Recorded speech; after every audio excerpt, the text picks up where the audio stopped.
بچی کے پاس اس نے نہیں جانا ہے، تو اب کیا کرے گا؟ وہ وہاں سے ایک وکیل 2 گواہ بنائے گا اور پھر وہاں جا کر اس سے وکیل کو کہے گا کہ جا کر ان سے ایجاب قبول کرا کے آؤ، ایجاب قبول کرا کے ان سے سوال کرو اس طرح کا، اور وہ اس طرح جواب دے گی۔ اچھا، اس میں بہترین طریقہ یہ ہے کہ اگر ایک پرچہ لکھ کر دے دیا جائے، ایک پرچہ، اور اس پر لکھ دیا جائے کہ اس وکیل اور گواہوں کے سامنے جو 2 گواہ گئے تھے، اب وہ وکیل اس کا نہیں رہے گا، حالانکہ جیسا طریقہ ابھی میں بتا رہا ہوں، وہ طریقہ یہ ہے کہ وہ بچی جو ہے نا اس کو لکھ کر دیا جائے تاکہ پڑھنے میں، کیونکہ اس وقت جو ہے نا وہ پڑھنا مشکل ہوتا ہے اور ہر کسی کا کام لوگوں کے سامنے بولنا بھی نہیں ہوتا ہے، تو لکھا ہوا ہو تو آج بہتر ہے کہ اس میں لکھا ہو کہ فلاں بن فلاں کا عقد نکاح کے لیے میں اتنے حق مہر کے عوض، نکاح خواں کا نام ہو، فلاں بن فلاں کو اپنا وکیل مقرر کرتی ہوں کہ میں فلاں بن فلاں سے میرا نکاح کرا دے، یہ پرچہ اس کے پاس ہو۔ اب وہ پرچہ لے کر جو ہے نا وہ نکاح خواں کے پاس آئے، اور نکاح خواں جو ہے چونکہ اب نکاح خواں خود وکیل بن چکا ہے، وہ وکیل جیسے اور پہلے گیا تھا وہ اگر آ کر کہے گا تو وکیل در وکیل ہو گیا، وکیل کا وکیل بنا دیا اس کو۔ لیکن اگر ڈائریکٹ طور پر بچی جو ہے اس کو ایجاب قبول جب کرانے کے لیے گئے تھے، وہ اس کے سائن اس وقت کرا لیے، اور یہ اس نے 3 دفعہ یا 1 دفعہ اس نے کہہ دیا، اب وہ پرچہ لے کر ڈائریکٹ نکاح خواں کہے گا اس سے کہ اے فلاں ابن فلاں، میں نے فلانا بنت فلانا کا عقد نکاح اتنے حق مہر کے عوض آپ سے کیا، تو وہ کہے گا کہ میں نے قبول کیا، تو 1 دفعہ کہے تو نکاح ہو گیا، 3 دفعہ کہے تو مستحب ہے۔ تو اس طرح سے یہ ایجاب قبول جو ہے یہ فرض ہے، گواہوں کا ہونا بھی فرض ہے، اور اس کے بعد پھر خطبہ ہونا سنت ہے۔ خطبہ چاہے جو بھی خطبہ ہو سنت ہوتا ہے، لیکن سامعین کے لیے خطبے کا سننا واجب ہوتا ہے۔ سامعین کے لیے سنت سے مراد حضور علیہ الصلوۃ والسلام کی سنت ہے، حضور کا طریقہ ہے، حضور علیہ السلام نے ایسا فرمایا، سنت موقع ہے، اور اس واجب سنت سے زیادہ درجے میں ہے، اور یہ سامعین کے لیے واجب ہے۔ جب خطبہ ہو رہا ہو تو سامعین کو سننا واجب ہوتا ہے، اور اس کے بعد پھر اس کی جو دیگر لوازمات ہیں وہ مستحب ہے، مثلا ولیمہ کرنا بھی مستحب ہے۔ ولیمہ آج ہم افراد و تفرید کا شکار ہو گئے۔ حضور علیہ الصلوۃ والسلام نے فرمایا سب سے برا ولیمہ وہ ہے جس میں غریبوں کو دعوت نہ دی جائے۔ اب ہم دیکھیں ہم کیا کرتے ہیں، ہمارے ہاں تو ایسا نہیں ہوتا ہے نا۔ حضرت فاطمہ الزہرا رضی اللہ تعالی عنہا کی شادی ہوئی، حضور علیہ الصلوۃ والسلام نے تاخیر نہیں کی، جب سن بلوغت کو پہنچیں تو حضور علیہ الصلوۃ والسلام نے تاخیر نہیں کی، مشورہ کیا سیدنا ابو بکر صدیق سے رضی اللہ تعالیٰ عنہ، تو انہوں نے اپنی طرف سے کہہ دیا کہ میری نظر کے اندر علی سے بہتر کوئی نہیں ہے، حضرت علی رضی اللہ تعالیٰ عنہ۔ حضرت عبد الرحمن بن عوف نے حضرت علی کو بتایا، وہ علیحدہ بات، اور حضور نے ان سے مشورہ کر لیا، اتنا بات کی تو حضرت ابو بکر صدیق نے مشورہ دے دیا، اور اس کے بعد حضرت عبد الرحمن بن عوف نے ان کو پتہ چلا تو اس نے حضرت علی کو فرمایا تم خود جا کر اپنا رشتہ طلب کرو۔ حضرت عبد الرحمن بن عوف نے حضرت علی رضی اللہ تعالیٰ عنہ کو بھیجا، حضرت علی رضی اللہ تعالیٰ حضور کی بارگاہ میں حاضر ہوئے، عرض کی یا رسول اللہ، آپ نے ہی تو مجھے پالا پوسا ہے، آپ میرا نہ باپ ہے نہ ماں ہے، آپ نے تو پالا پوسا مجھے، اب میں چاہتا ہوں کہ آپ مجھے حقیقی بیٹا بنا لیں۔ یہ اشارہ تھا اس طرف، حضور صلی اللہ علیہ وسلم سمجھ گئے کہ یہ فاطمہ الزہرا کا ہاتھ لینا چاہتا ہے، رشتے کے لیے۔ فرمایا ٹھیک ہے میں بتاتا ہوں، سیدھے فاطمہ الزہرا رضی اللہ تعالیٰ عنہ کے پاس گئے، اور جا کر وہاں فرمایا، وہ تندور پر روٹیاں لگا رہی تھی، فرمایا فاطمہ روٹیاں لگانا چھوڑ دو، میرے پاس آؤ۔ تو انہوں نے عرض کیا یا رسول اللہ، ابا جان یہ جو تندور کی روٹیاں لگا رہی ہو، فرمایا نہیں تاخیر نہیں کرو، جلد میرے پاس آؤ۔ اب اس میں بھی ایک اشارہ ہے کہ کہیں اس بات کو دیکھ کر میری امت حجت نہ بنا لے، تاخیر کرتی پھرے بچیوں کے حوالے سے۔ شادی میں تاخیر نہیں ہے، یہ غیر اسلامی طریقہ ہے کہ 18 سال کے بعد شادی کرو۔ جو ہمارے رجسٹر کے اندر جو طریقہ کار لکھا گیا، اور 18 17 16 سال کی شادی کو نکاح خواہ کرا دے تو جیل میں ہوتا ہے۔ شریعت کے کوئی تعلق نہیں ہے۔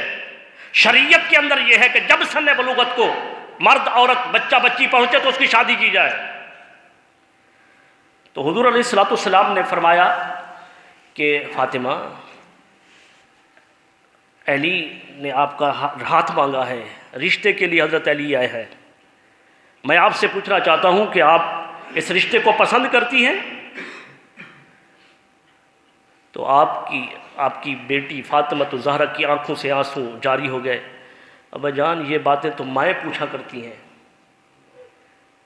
فرمایا کہ جس وقت ہاں یہاں پر ایک بات اور بھی، جس وقت حضرت علی رشتے کی بات کر رہے تھے تو رب کائنات نے اسی وقت جبریل امین کو بھیجا، فرمایا کہ اے میرے حبیب، میرے رسول، میرے نبی، میں رب کی بھی یہی چاہت ہے کہ فاطمہ الزہرا کا نکاح علی سے کیا جائے۔ رب کائنات کا بھی حکم جاری ہو گیا، اور فاطمہ الزہرا نے عرض کیا کہ ابا حضور جیسا آپ فرمائے۔ فرمایا بیٹا، اس میں خدا کی رضامندی بھی یہی ہے، اللہ بھی یہی چاہتا ہے کہ تمہارا عقد علی کے ساتھ کیا جائے۔ تو حضرت علی رضی اللہ تعالیٰ عنہ کے لیے وہ رضامند ہوئیں۔ نکاح کی تقریب حضور علیہ الصلوۃ والسلام نے خود نکاح پڑھا۔ نکاح پڑھنے کے بعد حضور صلی اللہ علیہ وسلم نے فرمایا کہ صحابہ کرام سے کہ کوئی تم میں سے کسی کے پاس کوئی چھوارے وغیرہ نہیں ہیں میٹھی چیز کہ وہ تقسیم کریں۔ صحابہ کرام افلاس غربت کے اندر، حضور کسی صحابی نے رضامندی ظاہر نہیں کی، تھا ہی کچھ نہیں۔ حضور کی بارگاہ میں کچھ ہوتا تو حاضر کر دیتے تھے۔ حضور علیہ السلام نے غلام سے فرمایا، حضرت قمبر سے فرمایا کہ میرے گھر میں جاؤ اور وہاں ایک شیشی جو ہے وہ شہد کی رکھی ہے، شہد کی، اور وہ لے کر آؤ۔ شہد کی شیشی لے کر آئے، ایک برتن کے اندر پانی ڈالا، وہ شہد کی شیشی اس کے اندر ڈال دی، اور فرمایا کہ یہ شادی کے بعد جو ہے، یہ جیسے ہم چیز مٹھائی وغیرہ اور یہ چھوارے تقسیم کرتے ہیں، فرمایا کہ یہ سب نکاح کے اندر شریک لوگوں کو پلاؤ۔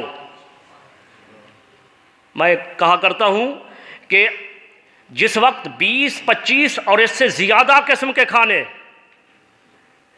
مینو کے اندر ہوں، جس طرح کے 1 2 3 4 تو معمول بن چکا ہے نا، عام ایک غریب آدمی بھی ایسا کرتا ہے، لیکن بڑے بڑے ادھر پی سی شیٹل ہوٹل میں چلے جاؤ، بڑے بڑے لوگوں کے پاس تو ان کی تعداد 100 تک۔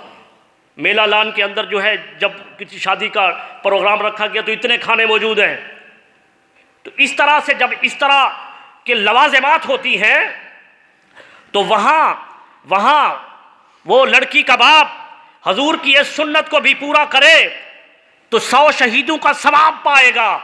وہ شاہد کو پانی میں ملا کر برات نہیں پیتی تو نہ پیے، دولہا والے نہیں پیتے تو نہ پیے، خود پی لے، بچی کو پلا لے، حضور کی سنت ادا ہو جائے گی، حضور کی سنت ادا ہو جائے گی۔ آقا علیہ الصلوۃ والسلام نے فرمایا کہ علی اب حق مہر کیا ہے؟ یا رسول اللہ میرے پاس تو کچھ بھی نہیں ہے۔ فرمایا تمہارے پاس زرہ ہے نا، اس کو بیچ کر آؤ۔ تو 450 درہم کی وہ زرہ بکی۔ آقا علیہ الصلوۃ والسلام کی بیٹی فاطمہ الزہرا کو وہ حق مہر 450 درہم دیا۔ اور پھر اس کے بعد دوسرے دن آقا علیہ الصلوۃ والسلام تشریف لے گئے۔ فرمایا علی شادی کر لی، ولیمہ نہیں کرو گے؟ اب ولیمہ یہ میں نے بتایا کہ یہ مستحب چیزیں ہیں، اگر کچھ کی طاقت نہیں ہے تو نہ کرے، سنت ہے، مستحب ہے، فرض واجب نہیں ہے، گناہ گار نہیں ہوتا ہے۔ قرضے ورضے لے کر اس طرح زیادہ سے زیادہ خرچہ کر کے اپنے آپ کو تنگی میں ڈالنا منع ہے۔ تو حضور صلی اللہ علیہ وسلم نے فرمایا کہ ولیمہ جتنا استطاعت ہے کرو۔ اب حضور صلی اللہ علیہ وسلم جو دونوں جہانوں کے خزانوں کے مالک ہیں، قل الانفال للہ والرسول، یہ غنائم کے مال تمام دینی دنیاوی خزانوں کے مالک اللہ اس کا رسول ہے۔ اب آقا علیہ الصلوۃ والسلام فرما رہے ہیں کہ ولیمہ نہیں کرو گے؟ تو حضور صلی اللہ علیہ وسلم کی بارگاہ میں عرض کریں یا رسول اللہ میرے پاس تو زیرہ تھی، بیچ کر میں نے وہ حق مہر ادا کر دی، میرے پاس تو کچھ ہے نہیں۔ حضرت سعد بن ابی وقاص رضی اللہ تعالیٰ عنہ کھڑے ہوئے، عرض کی یا رسول اللہ علی کی طرف سے ولیمہ میں کروں گا، کیا ہے تمہارے پاس؟ یا رسول اللہ میرے پاس ایک چھترا ہے، بکرا ہے۔ فرمایا لے آؤ، لے آئے اس کو۔ فرمایا کہ ہاں ٹھیک ہے، اس کو پکاؤ، جب تیار ہو جائے تو مجھے بلا لینا۔ پھر آقا علیہ الصلوۃ والسلام نے اس کو خود تقسیم کیا، سارے صحابہ کو دعوت دی۔ حضور علیہ السلام کی تقسیم تو آپ جانتے ہیں کہ اگر ایک لوٹا پانی کا ہو تو 1400 صحابہ میں پورا ہو جاتا ہے۔ اگر حضرت جابر کے گھر کے اندر وہ غزوہ خندق کھودنے والے سارے صحابہ آ جائیں تو ایک ہنڈیا کے اندر جو سالن ہوتا ہے اور ایک تھال آٹے کا وہ سارے صحابہ میں پورا ہو جاتا ہے۔ تو آقا علیہ السلام نے پھر اس کو خود تقسیم کیا، اور پھر حضور علیہ السلام نے خود 9 درہم دیے۔ فرمایا اس سے پنیر لے آؤ، گھی لے آؤ، اور اس سے شہد لے آؤ، اور اس کو مکس کر کے ایک حلوہ بنا کر پھر آخر میں میٹھے کے طور پر اس کو حضور علیہ السلام نے خود اس کو تقسیم فرمایا کہ اس کو حلوہ بنا کر لوگ میں تقسیم کرو۔ میرے خیال میں وہ بج گئی ہے سیرن۔ انشاءاللہ یہ میں نے موضوع چھیڑا ہے نا، تو انشاءاللہ آپ عوام سے یہ گزارش ہے، بار بار گزارش ہے کہ اب میں اس معاملے کو، اس نکاح کے جو طریقہ کار ہے، مزید اس کو آگے گفتگو کروں گا۔ پھر طلاق اور ان کے احکامات، بہت سی بڑی بڑی غلطیاں ہو جاتی ہیں، پھر مارے پھرتے ہیں کہ کیا کریں۔ اگر گزارا نہیں ہوتا ہے تو آسان طریقہ رب کائنات نے رکھا ہے، لیکن ہمیں سوجھ بوجھ کی ضرورت ہے، علم کی ضرورت ہے۔ اگر ہم ایسا کریں کہ وہ جو کچھ تھوڑا بہت بتانے والا ہے وہ آئے اور اکیلی تنہا تقریر شروع کر دے، اور ماشاءاللہ پڑھے لکھے لوگ اور علم رکھنے والے لوگ وہ آخر میں آئیں، بعد میں وہی لوگ بھٹک رہے ہوں، جس میں بہت بڑا افسوس ہوتا ہے۔ میں عرض یہی کروں گا کہ آپ تمام احباب جو ہے جلد تشریف لائیں، انشاءاللہ انہی مسائل کو میں تسلسل کے ساتھ شروع رکھوں گا۔ اللہ تبارک و تعالی ہمیں عمل کی توفیق عطا فرمائے۔